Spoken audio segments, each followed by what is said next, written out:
সাল 1977। রাজশাহী বিশ্ববিদ্যালয়ের তখনকার সময়ের সবচেয়ে সুন্দরী ছাত্রী নিহার বানু সকাল 8টায় বিশ্ববিদ্যালয়ে যাবার জন্য বিশ্ববিদ্যালয়েরই বাসে ওঠে।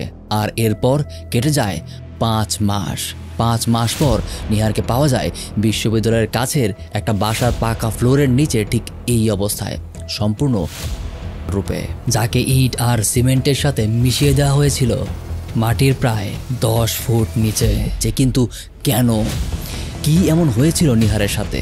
কেন এত সুন্দরী হাসি খুশি সবার সাথে ভদ্রভাবে কথা বলা একজন মেয়েকে করে কেউ ফ্লোরের নিচে দেবে?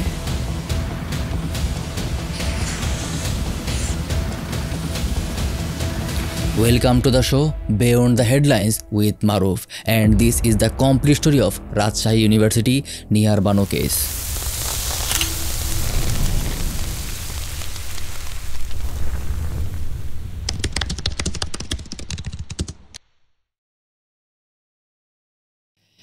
আচ্ছা, ভিডিও শুরু করার আগেই বলে দিচ্ছি, এই পুরোটা ঘটনা বাংলাদেশের 70-এর দশকের। 70-এর দশকের বাংলাদেশের আর্থসামাজিক প্রেক্ষাপট বর্তমান 2025 সালে বাংলাদেশের চেয়ে কিছুটা ভিন্ন হবে, এটাই স্বাভাবিক। এটা মাথায় রেখে ভিডিওটা দেখবেন। আর এই ভিডিওতে আমি শুধু গল্প বলবো না, আমি আপনাকে 70-এর বাংলাদেশ কেমন ছিল সেটাও দেখানোর চেষ্টা করব। চলুন শুরু করা যাক। নজিবুর রহমান রাজশাহী কোঅপারেটিভ অফিসের সহকারী রেজিস্ট্রার, স্ত্রী, 5 মেয়ে আর 1 ছেলে নিয়ে রাজশাহীতেই থাকতেন। গোছানো পরিবার, সব কিছু সুন্দরভাবেই চলছিল। আর এর মাঝেই শুরু হয় মুক্তিযুদ্ধ।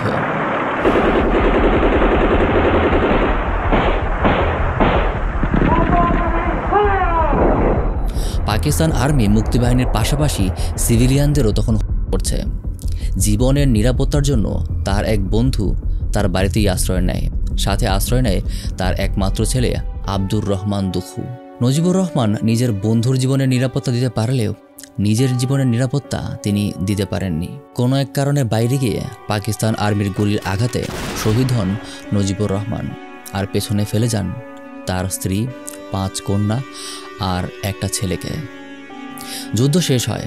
নজিবুর রহমানের বড় মেয়ে মঞ্জিলা বেগম MBBS শেষ করে রাজশাহী মেডিকেল কলেজ হাসপাতালে ডাক্তার হিসেবে জয়েন করে। একাই ধরে সংসারের হাল। তার পাশাপাশি জন্মস্থান দিনাজপুরে তাদের অনেক জমিও ছিল। সেই জমির আয়ে নজিবুর রহমানের পরিবার বেশ ভালোভাবেই চলে যাচ্ছিল। তখনকার সামাজিক অবস্থা বিবেচনায় তাদের পরিবারের অবস্থান ছিল বেশ সচ্ছল। এতটাই সচ্ছল যে তারা নিজেদের পরিবারের বাইরে আরও 2 জন এক্সট্রা মানুষকে তাদের সাথে রাখত। কে সেই 2 জন এক্সট্রা মানুষ? 1, মুক্তিযুদ্ধের সময় আশ্রয় নিতে আসা নজিবুর রহমানের বন্ধুর ছেলে আব্দুর রহমান দুখু, আর 2, তার স্ত্রীর বোনের মেয়ে সাহারা বানু। বাইরের মানুষ হয়েও তারা একই পরিবারের অংশ হিসেবেই থাকতো, যেন মনে হতো তারা আসলে 6 বোন আর 2 ভাই। কিন্তু আমাদের আজকের ঘটনাটা তাদের নিয়ে না। ঘটনাটা এমন একজনকে নিয়ে যে কোরআন শরীফ হাতে নিয়ে একজনকে নিজের ধর্ম বোন হিসেবে স্বীকৃতি দেয়। কোরআন ছুঁয়ে শপথ করে যে সারা জীবন তাকে বোনের মতো দেখবে, কিন্তু কয়েক দিনের মাঝেই তার দিকেই সে খারাপ দৃষ্টি দেয়। আহমেদ হোসেন বাবু রংপুরের বানিয়াডারি গ্রামের ছেলে, আর রাজশাহী বিশ্ববিদ্যালয়ের রাষ্ট্রবিজ্ঞান বিভাগের ছাত্র। গ্রামের ছেলে হলেও বাবু ছিল বেশ ধনী পরিবারের সন্তান। বাবুর আরেকটা বড় গুণ ছিল, সেটা হলো সে প্রায় সব রকম খেলাধুলাতেই বেশ ভালো ছিল। এই খেলাধুলার কারণেই ডিপার্টমেন্টের বাবুর একটা আলাদা সুনাম ছিল। ডিপার্টমেন্টের হয়ে খেলার কারণে ডিপার্টমেন্টেরও সুনাম হতো, তাই ডিপার্টমেন্টের শিক্ষকদের সাথে বাবুর একটা আলাদা সম্পর্ক তৈরি হয়ে যায়। ভালো খেলোয়াড় হিসেবে বাবু নিজেকে এমন পর্যায়ে নিয়ে গিয়েছিল, ভালো করে খেলে যেন ডিপার্টমেন্টের সুনাম আরও বাড়ানো যায়, এই জন্য নিয়মিত প্র্যাকটিস করতে তাকে রিকোয়েস্ট করার জন্য শিক্ষকরা হলে তার রুম পর্যন্ত যেত। সুতরাং বুঝতেই পারছেন ডিপার্টমেন্টের শিক্ষকরা বাবুর কেমন কদর করত। শিক্ষকদের সাথে এই সুসম্পর্কের সুযোগ বাবু বেশ ভালোভাবেই ওঠায়। পরীক্ষার আগে বাবু শিক্ষকদের থেকে স্পেশাল সাজেশন নিয়ে আসতো, এবং যা আনতো তার প্রায় সবই পরীক্ষায় হুবহু কমন চলে আসতো। পড়াশোনা এবং পারিপার্শ্বিক সকল বিষয়ে শিক্ষকদের এই ব্যাকআপের কারণে ডিপার্টমেন্টের অন্যান্য ছাত্ররাও বাবুকে খুব তেল দিয়ে চলত। কিন্তু কিন্তু কিন্তু তখন অবধি কেউ এটা জানতো না যে এই বাবুই একসময় ডিপার্টমেন্টের শিক্ষক আর ছাত্রদেরকে কোর্টে নিয়ে হাজির করবে। চলুন একটু বাবুর হল থেকে ঘুরে আসি। বাবু থাকতো রাজশাহী বিশ্ববিদ্যালয়ের নওয়াব আব্দুল লতিফ হলের 217 নম্বর রুমে। রুমটা ছিল 4 সিটের, তাই তার সাথে আরও 3 জন থাকতো, আব্দুর রশিদ, শহীদুল্লাহ এবং নুরুল ইসলাম। এদের মাঝে আব্দুর রশিদ ছিল বাবুর সবচেয়ে কাছের বন্ধু। এরা 3 জন হলের ডাইনিংয়ে কখনো খাওয়া দাওয়া করতো না, নিজেরাই বাজার করে রুমেই রান্না করে খাওয়া দাওয়া করতো। নিজের রুমের বাইরেও বাবুর আরও 2 জন ক্লোজ বন্ধু ছিল, যদিও জুনিয়র, তবে বাবুর সাথে তাদের সম্পর্ক একদম বন্ধুর মতোই ছিল। তারা কারা? 1 আহসানুল হক, 2 এনামুল হক। এই এনামুল হক চরিত্রটাই এই ঘটনার সবচাইতে গুরুত্বপূর্ণ চরিত্র, কারণ এই এনামুলের জন্যই একসময় বাবুকে দেশ ছেড়ে পালাতে হবে। যাই হোক, তখন অবধি সব কিছু মিলিয়ে বাবুর দিন ভালোই যাচ্ছিল, যতদিন না বাবুর সাথে কথা বলতে আসে বিশ্ববিদ্যালয়ের সবচেয়ে সুন্দরী মেয়েদের একজন, তারই ক্লাসমেট নিহার বানু। নিহার বানু নজিবুর রহমানের দ্বিতীয় মেয়ে, ডাক্তার মঞ্জিলা বেগমের ছোট বোন। বাবার সরকারি চাকরির বদলির কারণে বেশ কয়েকটা স্কুলে পড়তে পেরেছে নিহার। দেখতে সুন্দর হবার কারণে নিহার ছিল একটু বেশি আদরের। ছোটবেলা থেকেই নাচ, গান, ছবি তোলা, ছবি আঁকা এসবের শখ ছিল। গার্লস স্কুল, গার্লস কলেজে পড়াকালীন সময়ে বিভিন্ন অনুষ্ঠানে সে নাচের অনেক প্রাইজও পেয়েছিল। উল আর সুই সুতোর কাজ পারার কারণে সে নিজের জামা কাপড়ও নিজেই বানিয়ে ফেলতো। পুরো ঘর সে একাই গুছিয়ে রাখত। এক কথায় আদর্শ বাঙালি বউ হিসেবে সাধারণত যেসব গুণকে স্ট্যান্ডার্ডাইজ করা হয় তার প্রায় সব গুণই ছিল নিহারের মাঝে। বিশ্ববিদ্যালয়েও সবার সাথে সবসময় হাসি মুখে কথা বলতো, ভালো ব্যবহার করত। তার বিরুদ্ধে কখনোই কারো কোনো অভিযোগ ছিল না, কিন্তু ভাগ্যের একটা অভিযোগ তার বিরুদ্ধে ছিল। অনার্স ফাইনাল পরীক্ষার মাসখানেক আগে নিহারের হাম হয়ে যায়। হামের অসুস্থতার কারণে সে একদমই পড়াশোনা করতে পারে না। পরীক্ষার প্রস্তুতি একদম নেই বললেই চলে। প্রথম 2টো পরীক্ষা দিয়েই বাসায় এসে কান্নাকাটি করে, ইয়ার ড্রপ দেওয়ার কথা চিন্তা করে। এরকম বাজে পরীক্ষা দেওয়ার চেয়ে না দেওয়া অনেক ভালো, কিন্তু না দিলে আবার 1 বছর আটকে যেতে হবে। সেই সময়ই নিহারের কানে আসে আহমেদ হোসেন বাবুর কথা। বাবু নাকি এবার স্পেশাল সাজেশন না, এবার সরাসরি প্রশ্নই পেয়েছে। আর বাবুর সাথে শিক্ষকদের ভালো সম্পর্কের কথা ক্লাসে সবাই জানতো। বাবু যে খুব মেধাবী ছেলে এমন না, বরং এর উল্টোটাই ছিল। ক্লাসের সবাই জানতো বাবু নিজে ভালো সাঁতার হয়েও সুইমিং বানানটা পর্যন্ত ঠিকমতো লিখতে পারে না। সে এমন শ্রেণীর ছাত্র ছিল যে 1 পৃষ্ঠা লেখা লিখলে তাতে 100 রকম ভুলে ভরে থাকতো। কিন্তু রেজাল্টের বেলায় বাবু একদম প্রথম শ্রেণীর ছাত্রদের কাতারে থাকতো। সব সাবজেক্টে 2nd class, higher 2nd class থাকতো। 2nd ক্লাস শুনে আবার ভাববেন না যে 2nd ক্লাস কোনো রেজাল্ট হলো নাকি। আগেই বলেছি এটা 70-এর দশকের ঘটনা, আর তখনকার সময়ে 2nd ক্লাসও খুবই সম্মানজনক রেজাল্ট ছিল। যাই হোক, নিহারের কাছে ফিরে আসি। সারা জীবন গার্লস স্কুল, গার্লস কলেজে এসবে পড়ার কারণে ছেলেদের সাথে খুব একটা মেশা হয়ে ওঠেনি নিহারের।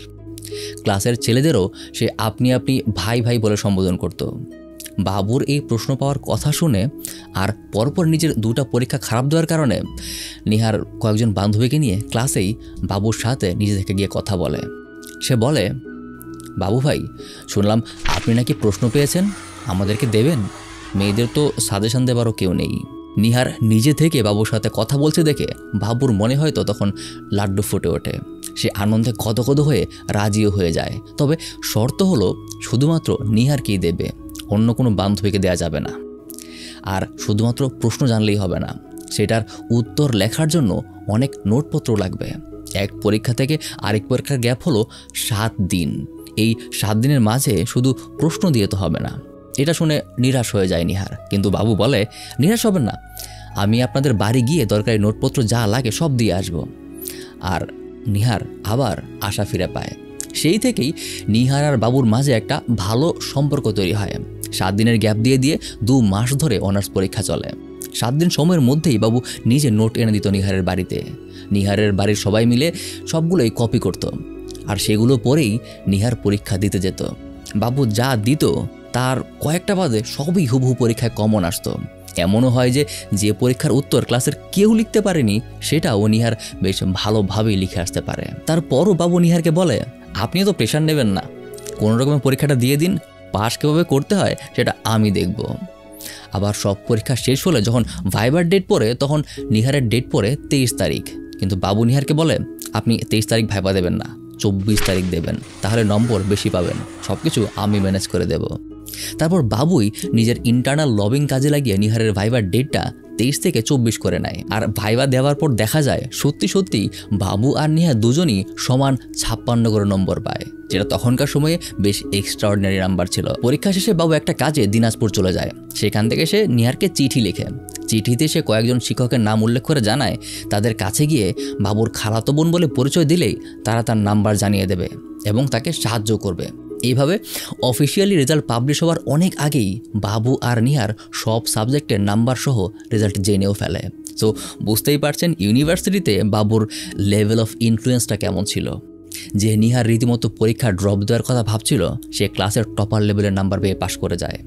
এভাবেই বাবুর উপর নিহারের একটা ভরসা তৈরি হয়। শুধুমাত্র নিহার না, বাড়িতে যাতায়াতের কারণে নিহারের পরিবারের লোকেরাও বাবুকে বেশ ভরসা আর বিশ্বাস করত।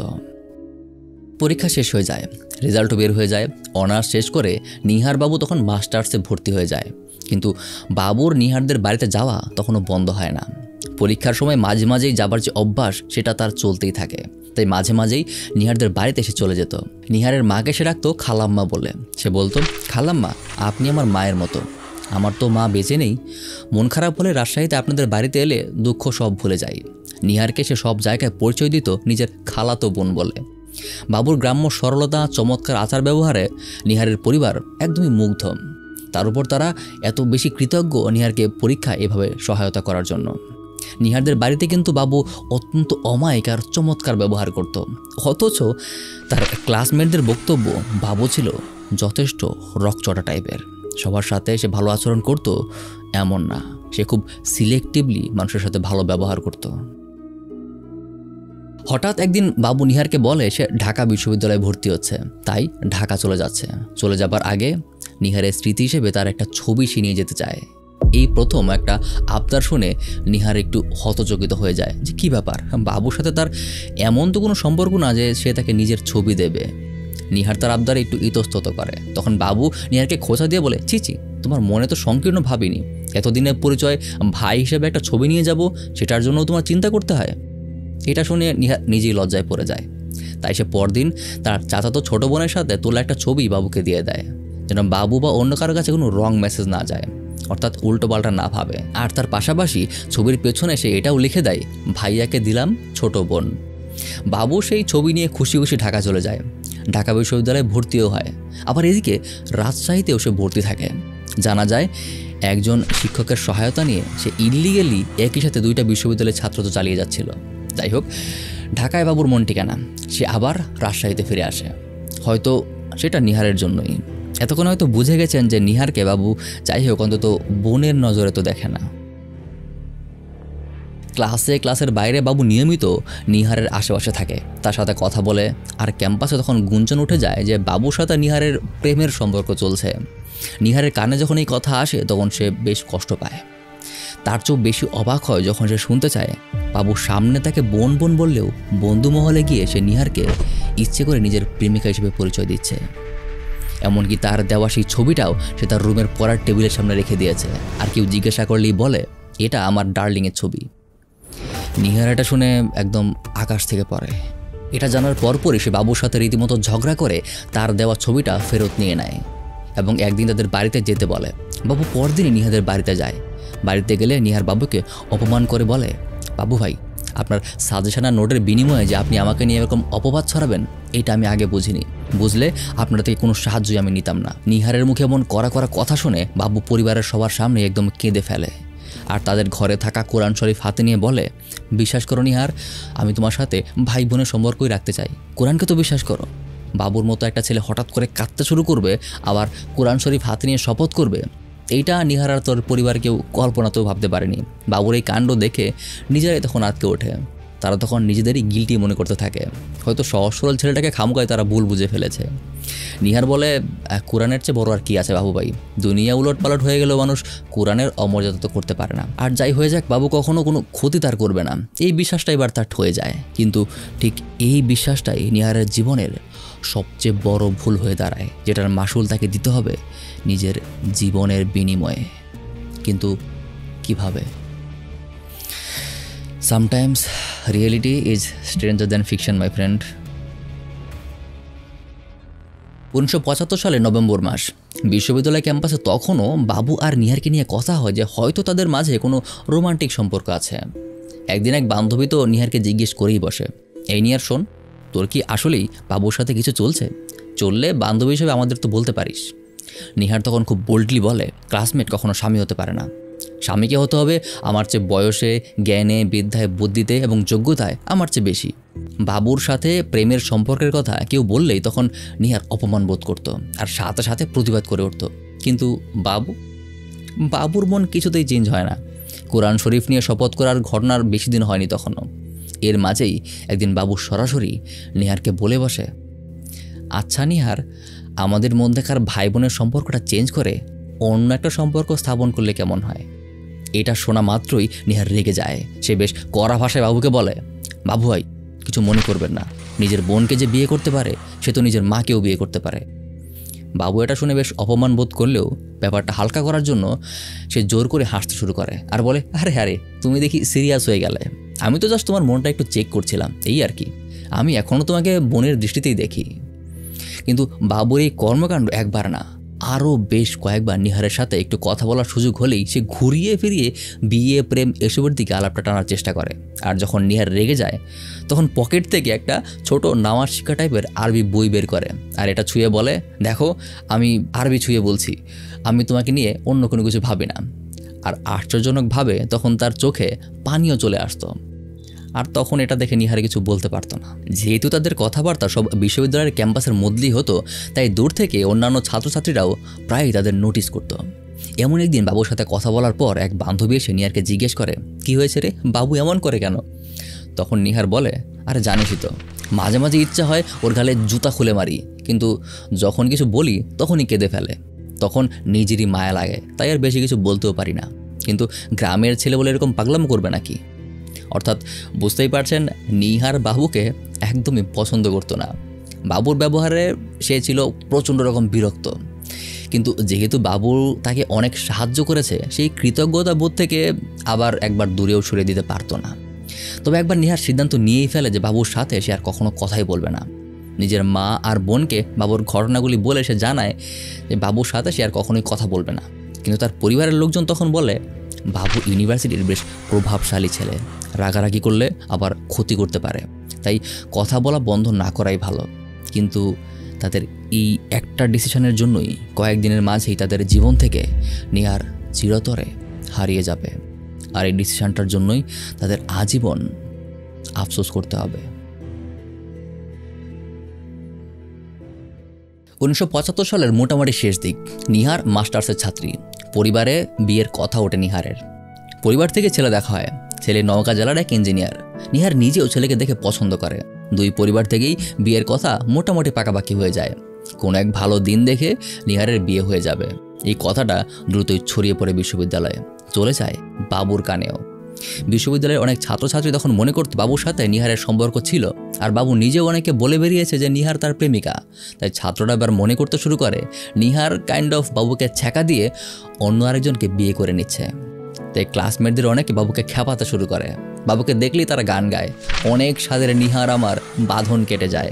যেসব ছেলেরা একসময় তাকে রীতিমতো তেল দিয়ে চলতো, আজ তারা তাকে খ্যাপাচ্ছে। বাবু এতে প্রচণ্ড অপমান বোধ করে। তার মনে জেদ চেপে বসে যে করেই হোক নিহারকে সে বিয়ে করবেই। এমনিতেও নিহারকে অনেক দিন ধরেই সে পছন্দ করে। তার উপরে ছাত্রদের এই অপমান সব মিলে বাবুর মাথা একদম গরম হয়ে থাকে। নিহারকে যে করেই হোক বিয়ে করতেই হবে, কিন্তু কিভাবে?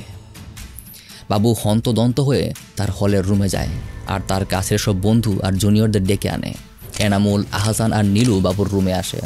তারা আসতেই বাবু তাদেরকে বলে সে নিহারকে বিয়ে করতে চায়, যে করেই হোক তার নিহারকে বিয়ে করতে হবে। নিহারকে অন্য কেউ বিয়ে করলে সে এটা মেনে নিতে পারবে না। নিহারকে না পেলে তার জীবনটাই বৃথা হয়ে যাবে। এনামুল, আহসান আর নীলু তাকে আশ্বাস দেয়, ঠিক আছে, নিহারকে বিয়ে করতে তারা তাকে সব রকম সহযোগিতাই করবে। তারা নিহারকে অন্য কোথাও বিয়ে হতেও দেবে না।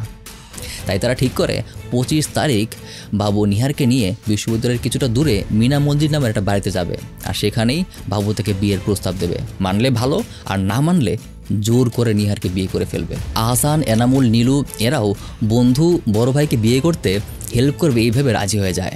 কিন্তু তারা তখনও ভাবতে পারেনি যে বন্ধু যে বড় ভাইকে হেল্প করার জন্য তারা রাজি হচ্ছে, সেই বড় ভাইয়ের কারণেই তাদের সবাইকে আজীবন জেলের ঘানি টানতে হবে। কিন্তু সেই বন্ধু সেই বড় ভাইয়ের কিচ্ছু হবে না। হ্যাঁ, এই বাবুর কারণেই তার ক্লোজ জুনিয়র, এমনকি বন্ধু, এমনকি শিক্ষকরা পর্যন্ত ফেসে যাবে, কিন্তু বাবুর কিছুই হবে না।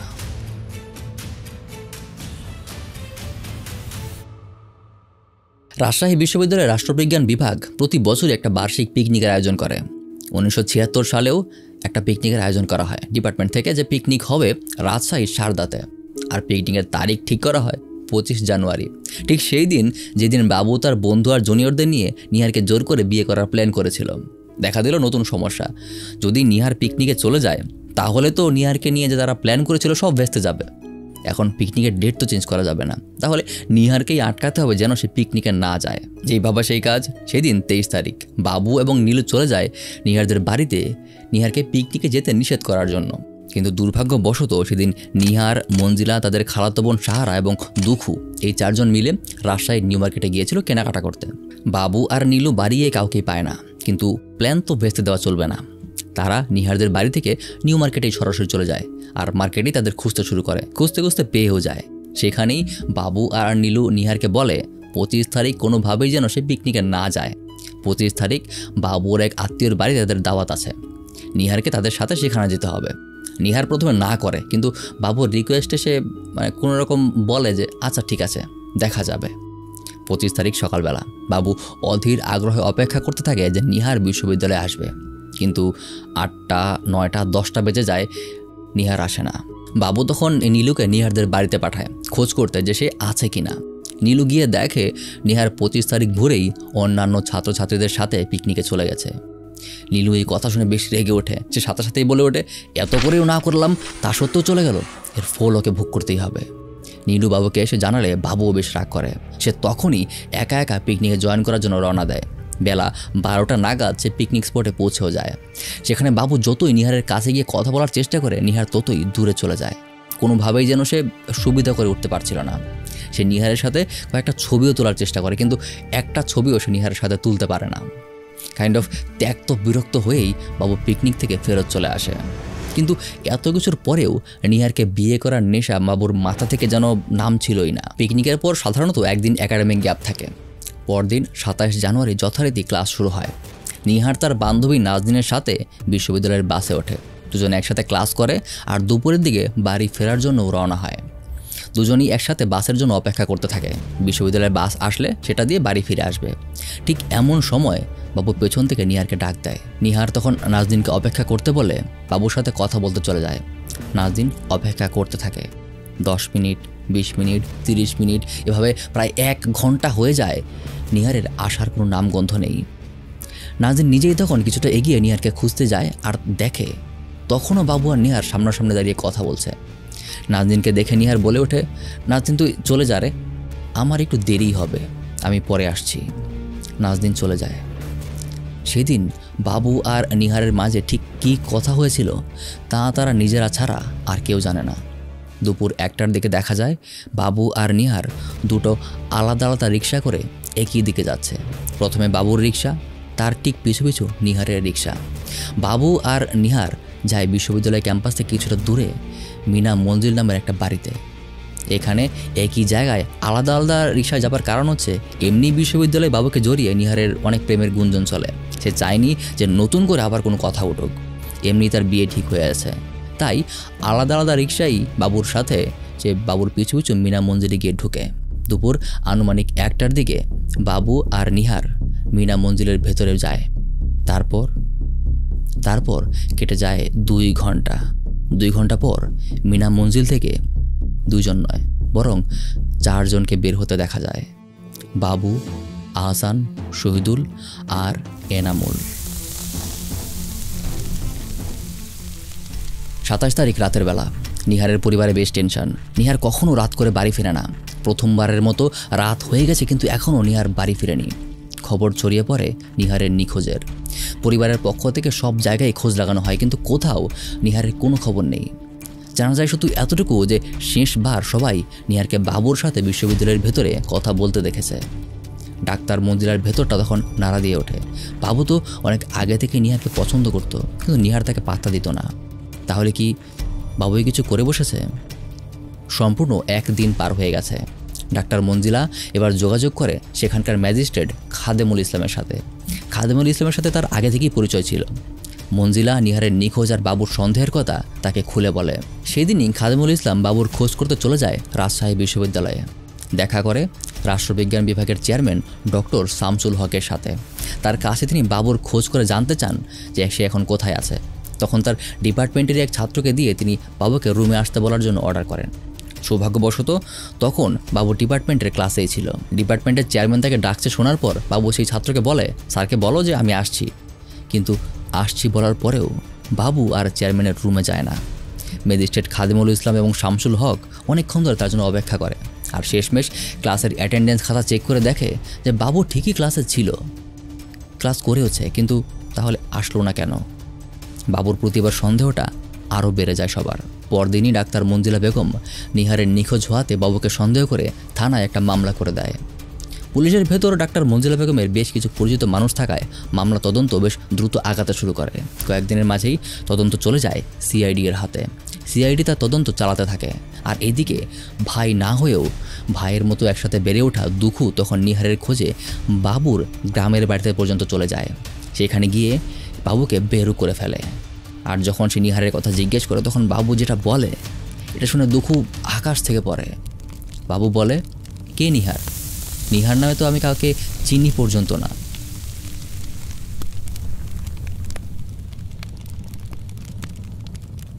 এর মাঝে সিআইডি অফিসার 2 বার চেঞ্জ হয়। প্রথম 2জন অফিসারের সময় তেমন কোনো কাজের অগ্রগতি না হলেও সর্বশেষ সিআইডি অফিসার কাইয়ুম বক্স কেসটা হাতে নিয়েই বেশ দ্রুত কাজ করতে শুরু করেন। তিনি একটু ভিন্নভাবে কেসটাকে চিন্তা করেন। যেহেতু বাবুই প্রধান সন্দেহভাজন, তাই যেদিন নিহার নিখোঁজ হয় সেদিন তার কোনোরকম অর্থনৈতিক লেনদেন হয়েছিল কিনা সেটা সূত্র ধরে আগালে হয়তো তিনি কিছু তথ্য খুঁজে পেলেও পেতে পারেন। এই চিন্তা করে তিনি চলে যান বিশ্ববিদ্যালয়ের অগ্রণী ব্যাংকে। অগ্রণী ব্যাংকের অফিসার মোহাম্মদ আব্দুল মান্নানকে তিনি বলেন 25 তারিখের আগে পরে সব টাকা ওঠানোর ডিটেলস রিপোর্ট বের করতে। রিপোর্ট দেখেই তার সন্দেহ প্রমাণ হয়ে যায়। দেখা যায় যেদিন নিহার নিখোঁজ হয় অর্থাৎ 27 জানুয়ারি, তার পরদিনই অর্থাৎ 28 জানুয়ারি বাবুর অ্যাকাউন্ট থেকে চেকের মাধ্যমে 1600 টাকা ওঠানো হয়েছে।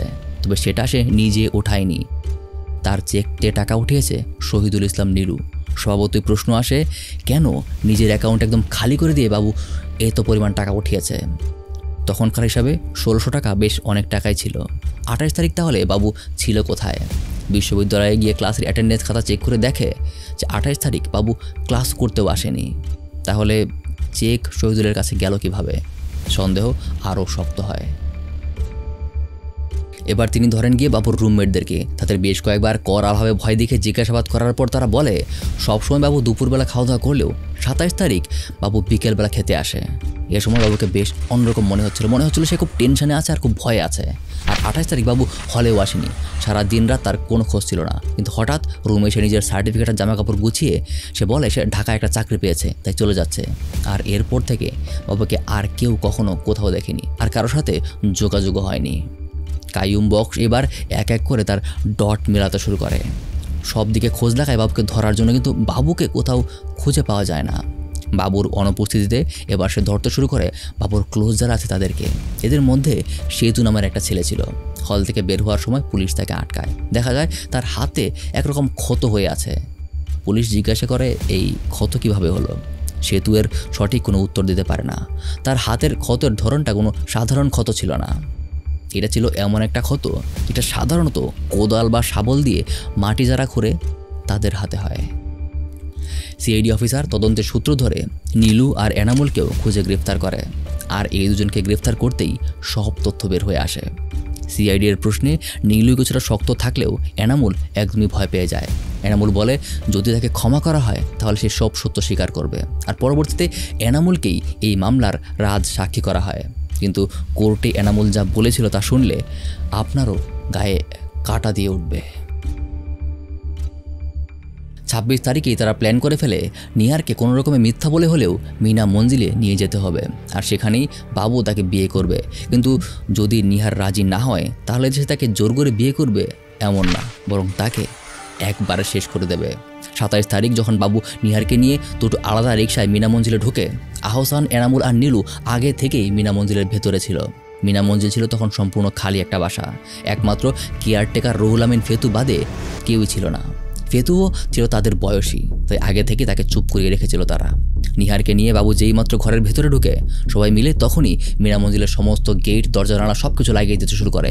নিহার শূন্য বাড়ি দেখে অবাক হয়ে যায়, কারণ নিহারকে বাবু বলেছিল এটা তার একটা আত্মীয়ের বাড়ি এবং আজকে এখানে একটা অনুষ্ঠানের দাওয়াত আছে। নিহারের অবাক হওয়ার ঘোর কাটতে না কাটতেই বাবু বলে ওঠে, নিহার, আমি তোমাকে মিথ্যা কথা বলে এখানে এনেছি, আমি তোমাকে বিয়ে করতে চাই। বিয়ের কথা আসতেই নিহার ধমক দিয়ে বলে ওঠে, কিসব বাজে বাজে কথা বলছেন, আপনার সাথে আমার ভাই বোনের সম্পর্ক, আপনি আবার যদি এ কথা বলেন আমি কিন্তু চিৎকার করব।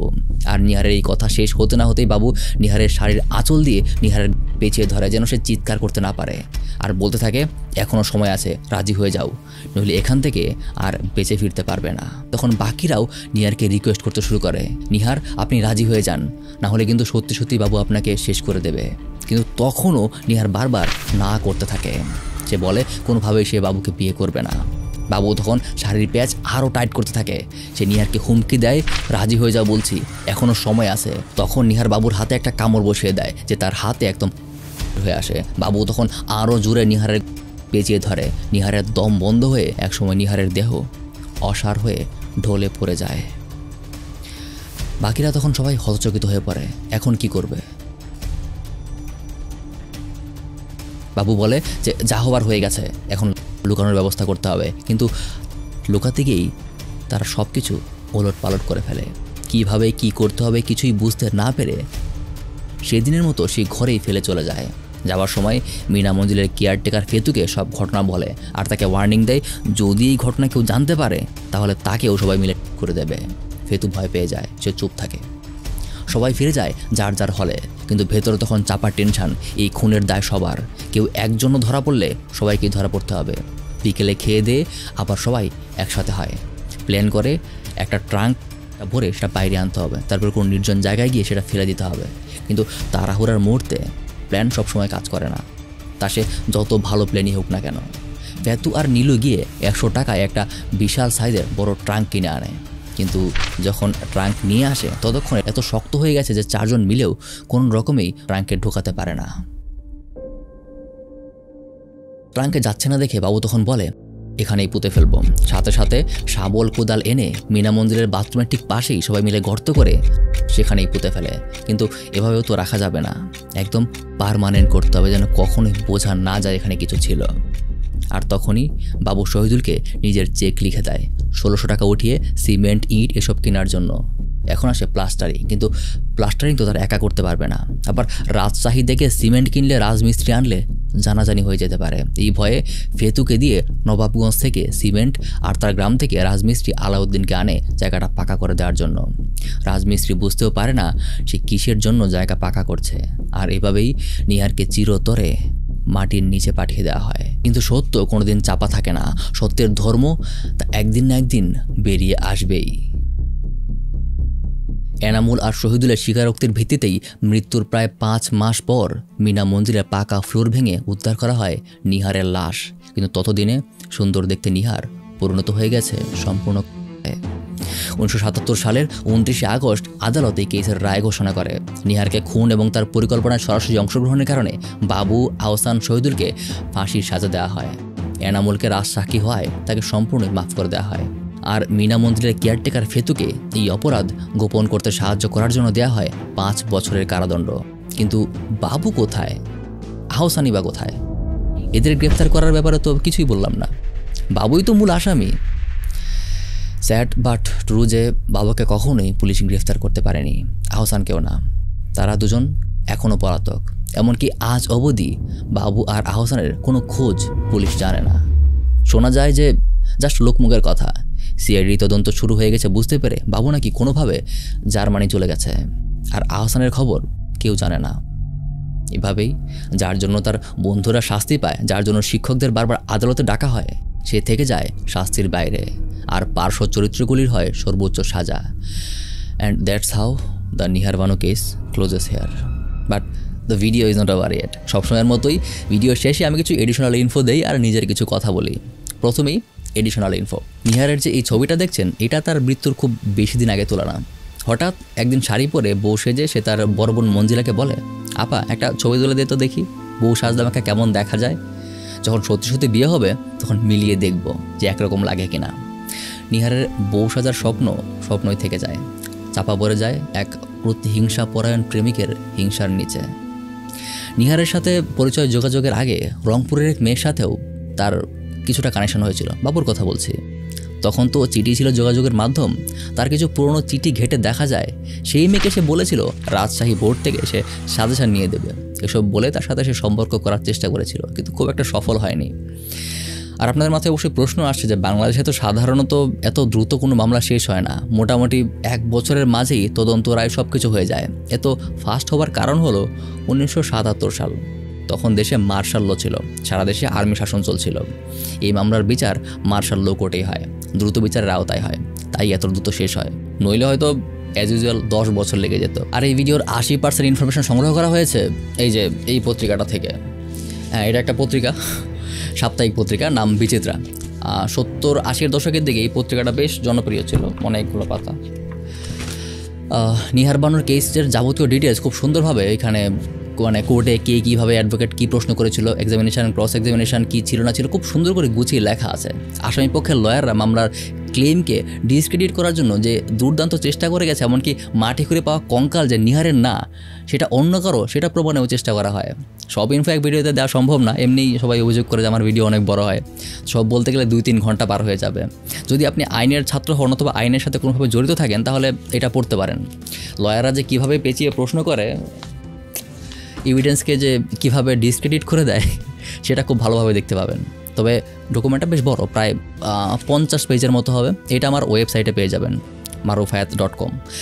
খুবই নমিনাল একটা প্রাইসের বিনিময়ে, অবশ্যই ফ্রি না। আর হ্যাঁ, আমার ওয়েবসাইটটা এখনও আন্ডার ডেভেলপমেন্ট আছে, তাই একটু ধৈর্য ধরবেন। নিজেই ওয়েবসাইটটা বানাচ্ছি তো, তাই একটু অনেক কিছু শিখতে হচ্ছে এখনও। আশা করছি খুব দ্রুতই সব কিছু ফাংশনাল করে ফেলবো। যাই হোক, ভিডিও ভালো লাগলে শেয়ার করবেন। আপনার ভিডিওতে খুব বেশি একটা এঙ্গেজ করেন না, জাস্ট দেখেই চলে যান। ভালো লাগলে অবশ্যই ভিডিওর লাইক বাটনে প্রেস করবেন। কোনো প্রশ্ন বা কোনো কথা থাকলে সেগুলো কমেন্টে দেবেন। দেখা হবে খুব দ্রুত আবার নতুন কোনো কেস স্টাডি নিয়ে। আল্লাহ হাফেজ।